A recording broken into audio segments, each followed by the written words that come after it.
Halo semuanya, kembali lagi dengan Van Java di sini. Di video ini saya akan menjelaskan tentang reflection pada bahasa pemrograman Java. Reflection dalam pemrograman Java adalah kemampuan untuk memeriksa dan memanipulasi struktur, atribut, dan metode dari suatu kelas pada waktu eksekusi program. Dengan reflection, Anda dapat mengakses informasi tentang kelas, membuat instansi objek, mengakses dan memodifikasi atribut, serta memanggil metode, bahkan yang sebelumnya tidak dapat diakses secara langsung. Ini memberikan Anda fleksibilitas untuk menjelajahi dan mengubah kode pada saat runtime, tetapi juga harus digunakan dengan bijaksana, karena dapat mempengaruhi keterbacaan dan kinerja kode Anda.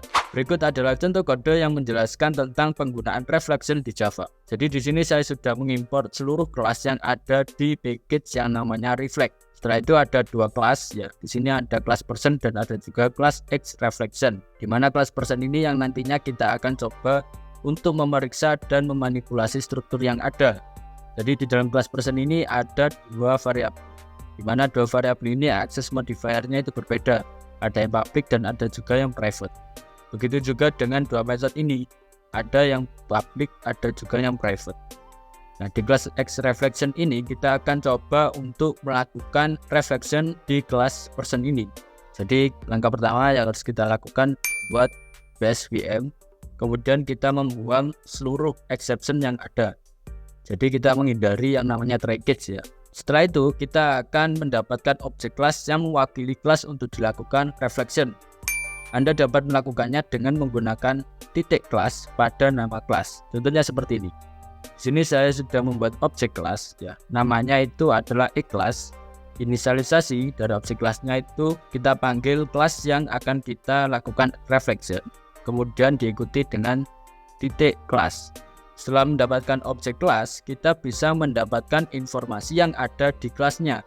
Di sini saya mencontohkan untuk mendapatkan informasi tentang metode. Jadi di sini saya panggil nama objek kelasnya yakni e-class. Kemudian saya panggil metode yang namanya getDeclareMethod untuk mendapatkan informasi di dalam kelas person ini ada metode apa aja. Ya, di sini ada metode yang namanya introduce dan ada doSomethingPrivate. Kemudian kita simpan dalam tipe data method berbentuk array. Kemudian nama variabelnya yakni declareMethod. Setelah itu kita mau menampilkan seluruh data yang ada di variabel declareMethod ini menggunakan for each loop ya. Kalau kita run, yang akan tampil yakni dua metode ini. Ada yang introduce, ada juga yang doSomethingPrivate. Sesuai. Ada doSomethingPrivate, ada juga yang introduce. Kemudian saya akan mencontohkan untuk bisa mengakses private method di kelas lain dengan cara reflection. Jadi kita akan mengakses method private ini ya, namanya doSomethingPrivate. Kita coba. Di sini caranya kita memanggil nama objek kelasnya yaitu e-class, kemudian kita panggil method namanya getDeclareMethod sama dengan yang atasnya. Tapi di sini ada parameter yang harus kita isi. Jadi parameter yang harus kita isi ini memanggil nama dari private methodnya. Di sini namanya doSomethingPrivate sama. Setelah itu kita set accessible-nya.